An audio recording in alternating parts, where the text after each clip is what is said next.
Bueno, ¿cómo están?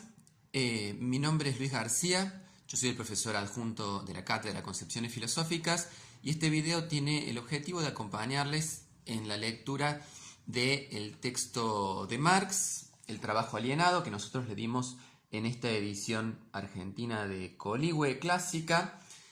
El texto de Marx aparece en el marco, en el contexto de la unidad 3. A Marx corresponde la guía 8, pero tenemos que tener en cuenta su pertenencia a esta unidad porque después de ver el problema de la racionalidad moderna planteado a través de Kant, lo que vemos en la unidad 3 son formas alternativas de pensar esa racionalidad, teniendo en cuenta problemas que la racionalidad hegemónica moderna tiende a descuidar. El problema de la dominación colonial lo vemos a través de los planteos de Boaventura de Sousa Santos, los problemas de la dominación de género lo vemos a través de los planteos de Donna Haraway, y con Marx vemos la formulación modélica, seminal, más influyente de un tipo de racionalidad, un tipo de crítica que sea permeable a los problemas de la dominación de clase, ¿sí? Marx es un autor que ustedes van a ver en otras materias seguramente desde otras perspectivas porque es un clásico de nuestra modernidad. Entonces, para sociología va a ser importante, seguramente quizás ya lo están viendo, para economía lo será también, etcétera, etcétera. Nosotros en esta materia lo que vemos son, precisamente en concepciones filosóficas, vemos los supuestos filosóficos del planteo crítico de Marx, y para ello les proponemos un texto del joven Marx, un texto que él produce cuando tenía apenas 26 años, en 1844, en París, un texto que de hecho él ni siquiera llegó a preparar para ser publicado, sino que se publicó recién en 1932, póstumamente. Y sin embargo es un texto en donde ya están planteados de manera seminal el conjunto de parámetros de lo que en su versión madura en el Capital va a ser su crítica de la economía política. Yo siempre insisto que no deben olvidar que el subtítulo del Capital, de su obra magna, el subtítulo del Capital es Crítica de la economía política. De manera que ustedes pueden ver la importancia fundamental que Marx le dio a la crítica de una ciencia moderna que para él era insuficiente e inadecuada para abordar el problema fundamental de la cuestión social en la modernidad, ¿sí? La economía política es insuficiente, es inadecuada, porque ella parte de algo que debería ser explicado. Ella involucra un modelo de racionalidad que no está a la altura de los desafíos de la modernidad capitalista. El concepto central de este trabajo es el concepto de alienación. Ustedes tienen alienación o enajenación, son dos traducciones del mismo término alemán, estamos hablando de lo mismo, que es un concepto que de alguna manera anticipa conceptos centrales, fundamentales de Marx Maduro, en particular de esa noción que está en el primer tomo del Capital, que es la noción del fetichismo de la mercancía, que lo que plantea es la importancia de darnos cuenta que ciertas formas de comprender el mundo nos llevan a una inversión de los términos, que legitima formas de dominación, de objetivación de los seres humanos, por lo tanto de negación de su libertad, de su humanidad. El fetichismo de la mercancía en el Capital lo que plantea es que las cosas se transforman en sujetos, las mercancías se transforman en sujetos porque son los verdaderos agentes del proceso económico, pareciera ser, mientras que los sujetos, los hombres trabajadores, se transforman en objetos, ¿sí? Ese sería el núcleo de lo que Marx llama el fetichismo de la mercancía. Fíjense cómo elementos, digamos, de la crítica de la economía política están abrevando en una crítica de la religión, ¿no? Porque el modelo de este esquema de la inversión, precisamente, y Marx un poco lo sugiere en el texto que tienen para leer, es el modelo de la creación de Dios por parte del hombre. El hombre de alguna manera compensa todos sus déficits, todas sus faltas, todas sus miserias, proyectando en la idea de Dios ese conjunto de aspiraciones y anhelos, pero eso que él proyecta, sin embargo, se convierte en algo dominador sobre sí. Aquello que él crea termina dominándolo. El objetivo de la crítica de la economía política es emancipar al hombre de este engaño, digamos así, que invierte los términos. Para la ciencia moderna, bueno, la economía política es esa ciencia que invierte los términos. ¿Por qué invierte los términos? En primer lugar, porque, como dice, ustedes verán, la primera página que tienen para leer, a partir de la economía política, el trabajador es degradado al nivel de una mercancía. Es decir, la economía política no considera al trabajador como trabajador, considera al trabajador como mercancía. ¿Por qué? Porque lo hace desde la perspectiva del capitalista. ¿Por qué? Porque para el capitalista el trabajo, como trabajo libre que se ofrece en el mercado de trabajo, es como cualquier otra mercancía que utiliza para maximizar el beneficio, para producir la mercancía que quiere producir. Entonces compra trabajo para fabricar, qué sé yo, zapatos, para fabricar mesas o sillas. Así como compra madera, compra trabajo. Cuando el trabajo es convertido en mera mercancía, entonces es cuando para Marx se produce todo ese proceso de inversión que va a analizar en este texto. Y va a culpar a la economía política por ser un tipo de discurso, un tipo de racionalidad, para decirlo en los términos de nuestro programa, que oculta ese proceso, de inversión. La crítica tiene la tarea fundamental de revelar esa inversión, ponerla de manifiesto para que no se reproduzca. Si el trabajo es entendido como mera mercancía, es decir, como un salario que tiene un determinado monto, incluso diríamos un precio de mercado, de hecho así funciona, como un factor más de la producción, estamos muy acostumbrados a pensarlo así, sobre todo ciertas concepciones de economistas neoliberales que piensan al trabajo como un factor más de la producción, como una variable más de ajuste, porque no están viendo que esta mercancía es una mercancía muy muy especial. Y este es el corazón del planteo de Marx, incluso del Marx maduro. Para que funcione el capitalismo, el trabajo tiene que convertirse en mercancía, porque es la única mercancía que está en condiciones de valorizar el capital.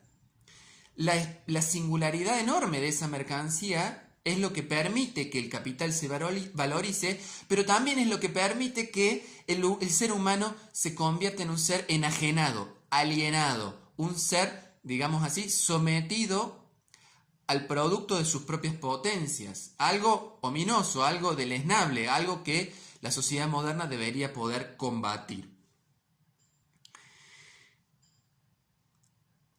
Marx dice, la economía política parte del trabajo como mercancía. ¿Por qué? Porque para la economía política la propiedad privada es un dato elemental, es como un dato natural, ¿no? Es algo por lo que no se cuestiona, sino algo de lo que parte. Entonces, el trabajo considerado desde la perspectiva de la economía política es una mera mercancía más. Como ustedes van a ver, el punto de partida va a irse desarrollando a lo largo del texto para llegar a un final totalmente invertido, en donde va a decir que en realidad la propiedad privada que la economía política considera como punto de partida es un punto de llegada. No es la propiedad privada la que explica el trabajo en el capitalismo, sino al revés. Es el trabajador convertido en mercancía lo único que puede explicar el origen de la propiedad privada. Este va a ser el esquema general del texto. En ese marco general, Marx va a desplegar 3 o incluso 4 formas generales de esta alienación, de esta enajenación, ¿sí?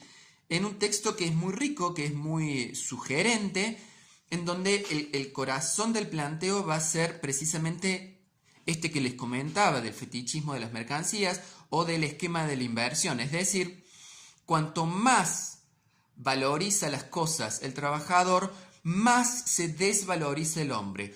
¿Por qué? Porque lo que está haciendo la producción capitalista es lograr externalizar, exteriorizar, enajenar el producto del trabajo humano de manera que se convierte en un ser extraño respecto al que trabaja.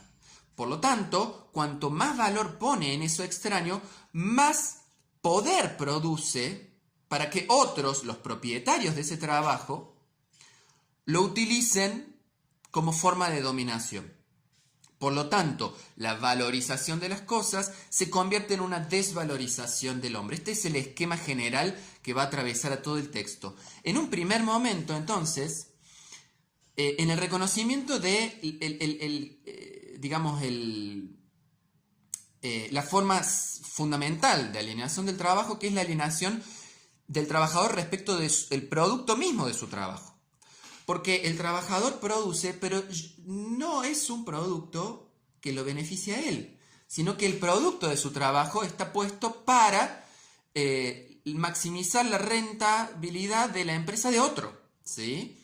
El trabajador produce algo que no le pertenece y el producto de su trabajo le es sustraído. Y en vez de, volver sobre sí, lo que sucede es que le es sustraído y solo se le devuelve una parte de ese trabajo bajo la forma de salario. Pero el producto de su trabajo no es suyo, es del dueño de la fábrica, por ejemplo, del dueño del capital. Este esquema ya está anticipado, así como recién hablé de la alienación anticipando la noción de fetichismo de la mercancía, la alienación anticipa también el concepto de plusvalía, porque la plusvalía es precisamente la diferencia de valor que hay entre todo el producto del trabajo de un día del trabajador y el salario, que siempre es menor, que se le paga por ese día de trabajo, día o mes o lo que fuera. Esa diferencia es el plus de valor que se queda el capitalista. Esta noción no está formulada literalmente así en este texto, pero prácticamente ya está anticipado su supuesto antropológico. ¿Cuál es el supuesto antropológico? Que el trabajo, que sería un lugar para realización del hombre, en realidad es un lugar para su desrealización.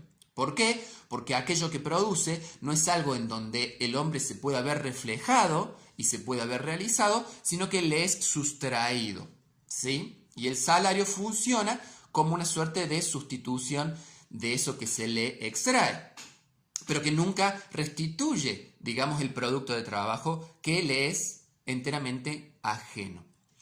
Ahora, dice Marx, si esto es así, entonces el propio acto de producción, ya no solo el producto, sino la actividad productiva, es una actividad enajenante. No es una actividad en la que el trabajador pueda realizarse, sino que se convierte en una actividad que ni bien puede ser evitada, el trabajador la va a evitar. Acá es muy importante que ustedes entiendan y sepan que Marx no está en contra del trabajo. De hecho, como buen materialista para Marx, el modo de producir es el modo de ser del hombre, ¿sí? Por lo tanto, el trabajo tiene una función de antropogénesis, o sea, de generación de lo humano, de humanización, que Marx nunca negó ni nunca va a negar. Lo que Marx niega es que el trabajo capitalista sea un lugar de realización del ser humano. Por el contrario, la perversión del capitalismo es convertir al trabajo, que es el lugar de realización de lo humano, en el lugar de la desrealización de lo humano. ¿Se entiende? Por lo tanto, si el trabajo es el lugar de la alienación, la actividad productiva va a ser una actividad alienante. Acá siempre ponemos el ejemplo de la película de Chaplin, ¿no? Tiempos modernos, en donde el trabajador se convierte en una parte de la máquina y el proceso de trabajo se convierte en un proceso de enajenación del ser humano, en donde a través de movimientos inhumanos, maquínicos, Chaplin representa muy bien esta segunda forma de alienación, en donde ya no el producto, sino la propia actividad productiva resulta enajenante, unilateral, el hombre no se realiza, sino que se atonta en el trabajo. Piensen en una jornada en un call center. Piensen, si quieren, otra película, en esa famosa película que es Charlie y la fábrica de chocolate, en donde el papá de Charlie lo único que hacía en la fábrica era chequear que las tapitas de los dentífricos, de los pomos de dentífrico estén bien. Un trabajo así no es un trabajo en donde la plenitud del ser humano se realice, sino que por el contrario, esa plenitud se atrofia. Dice Marx, por lo tanto, el ser humano solo se encuentra a sí mismo por fuera del trabajo. Pero ¿qué pasa? Fuera del trabajo, y acá hay una especie de antecedente de la crítica del tiempo libre y de la cultura, de la industria cultural, Marx dice, en realidad, fuera del trabajo, ¿qué es lo que hace el hombre? Solamente come, descansa y se reproduce. Por lo tanto, esas actividades animales terminan siendo el lugar en donde el hombre descansa de algo que resulta totalmente alienante, que es el trabajo. Y en realidad no se realiza ni en el trabajo ni por fuera del trabajo. En el trabajo se embrutece, fuera del trabajo solamente puede hacer sus actividades animales. Entonces, es un estado general de alienación. No se confundan, porque algunas veces ustedes creen que Marx dice, que fuera del trabajo el hombre se realiza. No, la crítica de Marx es más radical. Aún fuera del trabajo, desde el momento en el que el trabajo es trabajo alienado, fuera del trabajo el hombre no hace más que reproducir su ser animal. Todo esto redunda en la tercera y más importante forma de alienación, que es la alienación respecto de nuestro ser genérico. Para que ustedes entiendan, el ser genérico para Marx es algo así como la esencia del hombre. La esencia humana es la capacidad de producir de una manera libre y universal, ¿no? El ser humano debería realizarse en la producción a través del trabajo, y el trabajo es unilateral y es de otro, ¿no? Por lo tanto, el trabajo, que debería ser el proceso en donde el hombre realiza su esencia universal y libre, termina siendo el lugar y el proceso en donde el hombre se atrofia y produce para otros, el lugar de su no realización. Por lo tanto, ese lugar de mediación entre el hombre y la naturaleza, ese lugar en donde el hombre encuentra su propia naturaleza, que a diferencia de la naturaleza de otros animales, implica esa capacidad de producir de manera consciente y voluntaria, de manera universal, ¿no? Una abeja puede producir muy bien su panal, pero no puede producir más que un panal. El ser humano, en cambio, puede reproducir, dice Marx, toda la naturaleza, puede producir según los cánones de la belleza, puede producir de una manera universal y libre. Eso es lo que debería poder hacer el hombre desde una perspectiva materialista. El hombre libre desde una perspectiva materialista es un hombre que puede producir conforme reglas universales y libres. Eso es lo que no puede hacer el ser humano en el contexto del capitalismo, y por lo tanto, dice Marx, el capitalismo enajena al ser humano de su propia esencia, de su propio ser genérico. Y es por eso que él deriva una última y cuarta forma de alienación, que es que si el hombre se ve sustraído de su propia esencia, por lo tanto el hombre se ve también alienado respecto de los otros hombres. Piensen en el capitalismo. Los otros hombres, para el capitalismo, solamente pueden funcionar como instancias de la competencia. Por lo tanto, el hombre se enajena de su producto, el hombre se enajena de su propio proceso de trabajo, el hombre se enajena de su esencia humana, el hombre se enajena respecto de los otros seres humanos. ¿A quién pertenece entonces este trabajo que le es sustraído sistemáticamente bajo el capitalismo? Y acá vuelve la crítica a la religión. No pensemos en nada raro, no pensemos en nada que esté por encima de la propia actividad humana. Es otro hombre el que se apropia de esa riqueza. Es otro hombre el que se apropia de ese producto de su trabajo. Y acá está ya en su simiente la idea de una sociedad de clases. Es una clase propietaria que se apropia del producto del trabajo de la clase trabajadora. Por lo tanto, dice Marx, llegamos a la inversión de la visión de esa ciencia económica moderna que se llama economía política. ¿Por qué? Porque ya no estamos dispuestos a afirmar que el trabajo, la producción bajo el capitalismo, se explican gracias a la propiedad privada. No, dice Marx, no, de ninguna manera. Por el contrario, es la propiedad privada la que solo puede ser explicada como consecuencia de la acción, que podríamos llamar, no lo dice así literalmente Marx, pero la acción política de alienación del trabajo que unos hombres efectúan sobre otros hombres. Por lo tanto, tenemos que desnaturalizar los supuestos fundamentales de la economía política y plantear que la propiedad privada, como dice Marx muy claramente, es el producto, el resultado, la consecuencia del trabajo enajenado, de la relación externa del trabajador con la naturaleza y consigo mismo.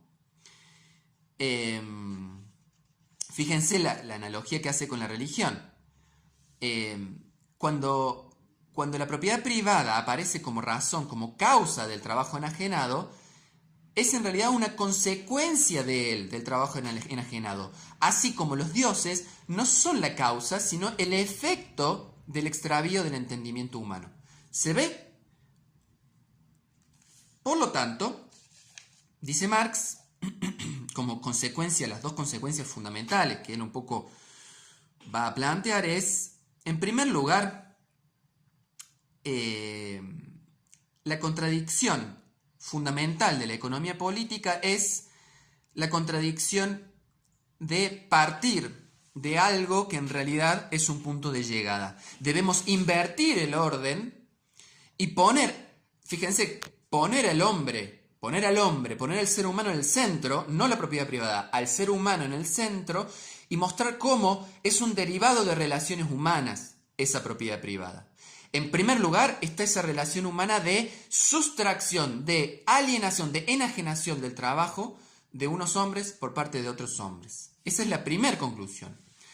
Y bien, si entonces, dice Marx, la propiedad privada es reconocida por los movimientos socialistas que en ese siglo XIX empezaban a emerger, entonces, si la propiedad privada es el problema de la sociedad capitalista y la propiedad privada es un derivado del trabajo alienado, por lo tanto, abordar el problema del trabajo alienado sería una manera de abordar el problema de esta sociedad de propiedad privada, esta sociedad anclada en la propiedad privada. Por lo tanto, y acá viene la conclusión política fundamental, emancipar a los trabajadores de la alienación va a tener como consecuencia emancipar a la sociedad de la propiedad privada. Y acá viene un teorema fundamental de todo el marxismo, de todo Marx, del principio al final, que es, por lo tanto, la emancipación de los trabajadores representa la emancipación de la humanidad toda. Esto es clave, porque en el concepto marxiano de revolución, la idea de la emancipación de los trabajadores nunca va a ser para Marx la emancipación de un sector de la sociedad, sino que la emancipación de los trabajadores para Marx implica la emancipación del conjunto de la sociedad respecto del capitalismo. Si nosotros reconocemos que el núcleo de los efectos negativos, por decir así, del capitalismo, si el pilar fundamental de la forma capitalista de producir es el trabajador en cuanto trabajador enajenado, por lo tanto, entonces debemos concluir que la liberación de ese trabajador de su propia enajenación no es la liberación solamente de los trabajadores, sino que es la destrucción de todo un orden capitalista. ¿Se entiende?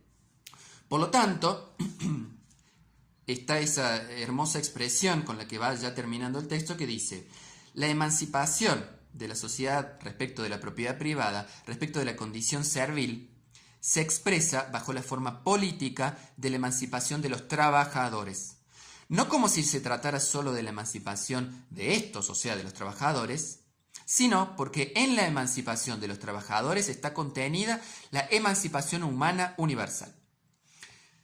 Bien, terminamos entonces este acompañamiento del texto diciendo lo siguiente. Presten atención cómo el núcleo de la apuesta política de Marx, critiquemos al capitalismo, hagamos la revolución, rompamos con las cadenas del trabajo servil, etc., se asienta, chicos, chicas, tengan muy presente esto, se asienta en una crítica de la economía política. O sea, la racionalidad moderna con la que se abordan los problemas económicos es lo que para Marx está en el centro de la agenda. Solo como un derivado de eso saca la conclusión de la revolución de los trabajadores como emancipación de la humanidad. Pero primero se aboca a una, digamos así, deconstrucción de las categorías con las que la economía política legitima un orden social capitalista, para después sacar sus conclusiones histórico-políticas. Pero primero, Marx es un gran crítico de la racionalidad moderna, ¿sí? Esto es muy importante para los intereses de nuestra materia.